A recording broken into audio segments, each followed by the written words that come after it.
Hello viewers, welcome back to turn talk Krishna. Tamil Nadu அரசியல் இப்போ அடுத்தடுத்து பயங்கரமான ட்விஸ்ட் நடந்துட்டு இருக்குங்க. நம்ம தளபதி விஜய் 2026 எலெக்ஷனை ஜெயிச்சு இப்போ சீஃப் மினிஸ்டர் ஆகிட்டாருங்க. அவருடைய இந்த வெற்றி அசுரத்தனமான வெற்றி இப்போ சினிமாவில் இருக்கிற மற்ற நல்ல உள்ளவங்களையும் யோசிக்க வச்சிருக்குங்க. ஆமாங்க, நம்ம ராகவா லாரன்ஸ் மாஸ்டர் அவருடைய எக்ஸ் பக்கத்தில் ஒரு 18 மினிட் ஒரு வீடியோ போட்டு ஒட்டுமொத்த சோசியல் மீடியா அதிர வச்சிருக்காருங்க. எலெக்ஷன் வருது, அனௌன்ஸ் பண்ணுறாங்க.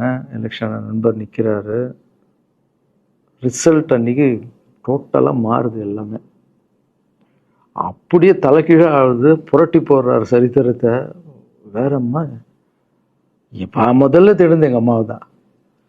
எனக்கு ரொம்ப ஆசையாயிடுச்சுன்னா எங்கள் அம்மா மேலே, அம்மா பேர் கண்மணி, கண்மணி அப்படின்னு தான் கூப்பிட்டு போவேன். எங்கன்னு கூப்பிட்டு போனால் அம்மா கொண்டு, என்னடா இவ்வளோ உஷாராக வர, என்ன விஷயம், இங்கே உங்ககிட்ட தான் பேசணும். நீ என்னம்மா சொன்ன, பணம் கொடுத்தா தான் ஓட்டு போடுவாங்க, ஜாதி இருக்குது, மதம் இருக்குது, புது ஆளுங்களை வரவிட மாட்டாங்க, ஜெயிக்க முடியாது, இதெல்லாம் சொன்னல. நண்பர் ஜெயிச்சிட்டார் பத்தியாம்மா. அந்த ஒரே ஒரு முகத்துக்காக ஓட்டு போட்டிருக்காங்க. நம்பிக்கையான ஆள் வந்தால் போடுவாங்கம்மா. நல்லவங்களாம் வரலாமா, புரிஞ்சுக்கம்மா, என்ன விடுமா. இப்போ என்னம்மா சொல்கிற அப்படின்னு கேட்டேன். முதல் முறையாக எங்கள் அம்மா முகத்தில் ஒரு சிரிப்பை பார்த்தேன். ஆமாங்கண்ணா, அந்த புள்ள எல்லாத்தையும் மாற்றிடுச்சு. இவ்வளோ பெரிய வெற்றி அடி வரணும்னு நான் எதிர்பார்க்கலப்பா. ஒரு நல்ல மனுஷன் பண்ணணும்னு நினச்சா அது முடியுங்கண்ணான்ற நம்பிக்கை எனக்கு வந்திருக்குப்பா அப்படின்னு அம்மா சொன்னான். அப்போ என்ன போயிடலாமா, ஓகேவா அப்படின்னு கேட்டேன்.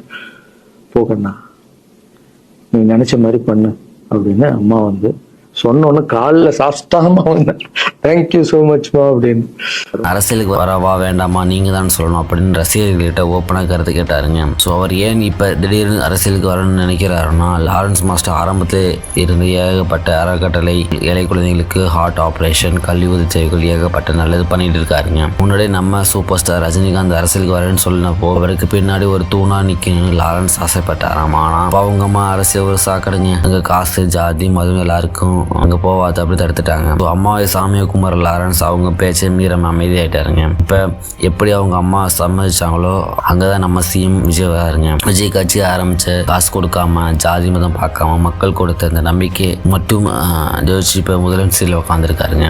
ஸோ இதை பார்த்தா லாரன்ஸ் மாஸ்டர் நேராக அவங்க அம்மா கிட்ட போய், பார்த்தீங்களாமா என் நண்பன் விஜய் ஜெயிச்சிருக்கான், ஸோ மக்கள் நல்லவங்களை நம்பி ஓட்டு போடுறாங்க, இப்போ சொல்லுங்கண்ணா அரசியலுக்கு போகலாமா அப்படின்னு கேட்டாராம். விஜய் கேட்டிருக்காரு. விஜயோட நேர்மை வெற்றி பார்த்து அவங்க அம்மாவும் பச்சை கொடி காட்டி ஆசீர்வாதம் பண்ணிட்டாங்களாம். ஸோ லாரன்ஸ் என்ன சொல்கிறாங்களாம், எனக்கு காசு, பணம், பதவி மேலே ஆசை இல்லை, ஆனால் சுற்றி இருக்கிற சூழ்நிலை அரசியலுக்கு வர வச்சிருக்கு அப்படின்னு ரொம்ப விமர்சனமாக பேசியிருக்காருங்க. விஜயோட கமெண்ட் செக்ஷனில் எஸ் ஓட்டுகள் தான் நல்லது, எல்லாரும் மாஸ்டர் நீங்கள் கண்டிப்பாக அரசியலுக்கு வரணும் அப்படின்னு சொல்கிறாங்க.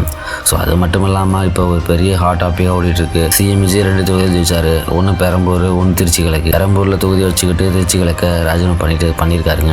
ஸோ அதனால் இப்போ என்ன நினைக்கிறாங்கன்னா, திருச்சி கிழக்கு இடத்துல வரப்போகுது. ரசிகர்கள் எல்லாரும் லாரன்ஸ் மாஸ்டர் நீங்கள் தான் டிவிகே விஜயோட கட்சியில் சேர்ந்து திருச்சி இடைத்தேர்தலில் போட்டியிடுங்க அப்படின்னு ரொம்ப ஸ்ட்ராங்காக டிமாண்ட் பண்ணியிருக்காங்க. இன்னொரு பக்கம் சிலர் பிஜேபி மாதிரியான மற்ற பாதைகள் சஜஸ்ட் பண்ணுறாங்க. ஒன்று தெளிவாக சொல்லிட்டாங்க, நீங்கள் இன்னும் சொன்னால் நான் எப்பொழுதும் போல அறக்கட்டளை மூலமாக சேவை செஞ்சுட்டு போயிடுவேன். ஒருவேளை எஸ் சொன்னீங்கன்னா நான் எப்போ வருவேன், யார் கூட சேர்ந்து வருவேன், பிளானை சீக்கிரம் அறிவிப்பேன் அப்படின்னு சொல்லியிருக்காருங்க. லாரன்ஸ் மாஸ்டர் இப்போ லோகேஷ் கனகராஜ் பாரதில் தயாரிப்பில் பேன்ஸ் படத்தோட ஷூட்டிங்கில் பிஸியாக இருந்தார். ஸோ ஜூன் 10 இந்த படத்தோட ஷூட்டிங் முடிஞ்சிருக்கு. ஸோ இப்போ அவர் அதிரடி முடிவு எடுத்திருக்காருங்க. ஸோ ஃப்ரெண்ட்ஸ், உங்களுக்கு கருத்து என்ன? ராகவா லாரன்ஸ் முதலமைச்சர் விஜயோட டிவி கட்சியில் சேர்ந்து திருச்சி கிழக்கில் போட்டிடணுமா, இல்லை தனியாக வரணுமா, இல்லை உங்கள் அரசியல் வேண்டாமா? உங்களுக்கு கருத்துக்களை கீழே கமெண்ட் சொல்லுங்கள். நம்ம சேனலை சப்ஸ்கிரைப் பண்ணிவிட்டு பெல் ஐக்கனை தட்டி விடுங்க. ஸோ அடுத்த வீடியோவில் சந்திக்கலாம். Thanks for friends.